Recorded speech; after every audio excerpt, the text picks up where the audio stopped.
Roasted chicken എങ്ങനെ തയ്യാറാക്കാമെന്ന് നോക്കാം. ഒരു ബൗളിൽ അല്പം പാലൊഴിക്കുക. അതിലേക്ക് അല്പം വിനാഗിരി ഒഴിക്കുക. അതോടൊപ്പം അതിലേക്ക് കുരുമുളകും മുളക് പൊടിയും ചേർക്കുക. കൂടെ ചതച്ച് വെച്ചിരിക്കുന്ന വെളുത്തുള്ളി കൂടി ചേർത്ത് ഉപ്പും ഒഴിച്ച് സോഡാപ്പൊടിയും ചേർത്ത് നല്ലതുപോലെ മിക്സ് ചെയ്യുക. മിക്സ് ചെയ്തതിലേക്ക് നമ്മൾ എടുത്തു വെച്ചിരിക്കുന്ന ചിക്കൻ പീസുകൾ ഇടുക.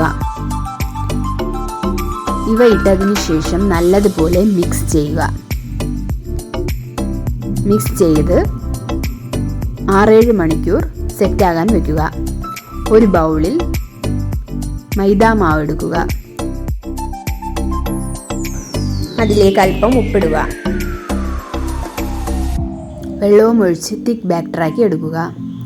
അതിനുശേഷം മറ്റൊരു ബൗളിൽ 1 കപ്പ് മൈദാ മാവ് എടുത്ത് അതിലേക്ക് അല്പം ഉപ്പും ഇട്ട് എരിവിനായി അല്പം കുരുമുളകും മുളക് പൊടിയും ചേർക്കുക. ഇവയൊന്ന് മിക്സ് ആക്കിയതിനു ശേഷം ഒരു പാനിൽ എണ്ണ ചൂടാക്കാൻ വയ്ക്കണം. നമ്മൾ എടുത്തു വെച്ചിരിക്കുന്ന ചിക്കൻ പീസുകൾ ഈ മാവിൽ മുക്കിയതിനു ശേഷം ഈ ഡ്രൈ മാവിലേക്ക് കോട്ട് ചെയ്ത് ചൂടായ എണ്ണയിലേക്ക് ഇടുക. 2 വശവും ബ്രൗൺ കളറായതിനു ശേഷം നമുക്ക് എടുക്കാവുന്നതാണ്. അങ്ങനെ റോസ്റ്റഡ് ചിക്കൻ തയ്യാറായി.